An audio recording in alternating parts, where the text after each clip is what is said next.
மேலறை தியானம் பிப்ரவரி 22 2026 எழுதியிருப்பவர் Beni வச்சீரா, Nairobi, Kenya. தலைப்பு: ஒரு புதிய ஆவி.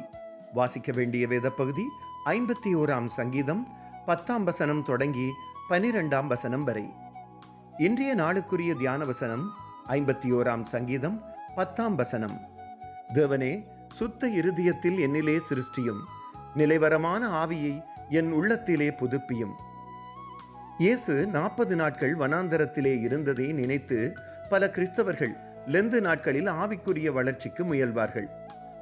கடவுளுடனும் மற்றவர்களுடனுமான எமது உறவை ஆழமாக்கி கிறிஸ்துவின் சிலுவைப்பாடுகள், மரணம், உயிர்த்தெழுதல் ஆகியவற்றை நினைத்து தியானிப்பதற்கு, எமது உள்ளங்களை ஆயத்தப்படுத்துவதற்கு இந்த பரிசுத்த நாட்கள் எம்மை அழைக்கிறது. கஷ்டமான காலங்களில் கடவுளில் தங்கியிருப்பது, தன்னடக்கம் ஆகியவற்றின் முக்கியத்துவத்தை வனாந்தரத்தில் இயேசு சோதிக்கப்பட்டது அழுத்தமாக சொல்கிறது. மத்தேயு 4 தொடங்கி 11 வரை பார்க்க.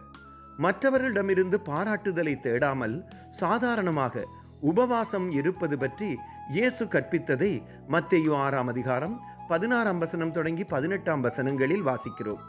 லெந்து கால ஒழுங்குகள் வெளியே காணப்படாமல் உள்ளான தியானங்கள், மனஸ்தாபப்படுதல், கடவுளையும் அயலவர்களையும் நேசித்தல் ஆகியவை இருக்க வேண்டும் என்பதைத்தான் இயேசு கற்பித்தார்.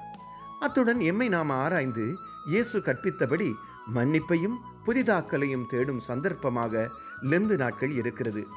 ஆவிக்குரிய வளர்ச்சி, மாற்றம், கடவுளின் அன்பையும் கிருபையையும் விளங்கிக் கொள்ளல் ஆகியவற்றிற்கு லெந்து காலம் வழி நடத்தும். ஜெபம், உபவாசம், இரக்கமான செயல்கள் ஆகியவை மூலமாக கடவுளை நெருங்கி கடவுளின் அன்பின் பாத்திரங்களாக நாம் மாற்றப்பட ஆவியானவருக்கு நாம் இடமளிப்போமாக. ஜெபம். அன்பான கடவுளே, உங்களை எமது நோக்கில் வைத்து உங்களைப் போல மாற விரும்பும் எமது ஆவிக்குரிய பயணத்தில் வழிநடத்தி உதவி செய்யுங்கள். இயேசுவின் நாமத்தில் ஆமேன். இன்றைய நாளுக்குரிய சிந்தனை: உயிர்த்தெழுதலின் மகிமையை அடைவதற்கு லெந்து ஒழுங்குகள் என்னை ஆயத்தப்படுத்தும். ஆண்டவரின் அன்பும் இரக்கமும் பிரசன்னமும் இந்த நாளில் உங்கள் அனைவரோடும் கூட இருப்பதாக.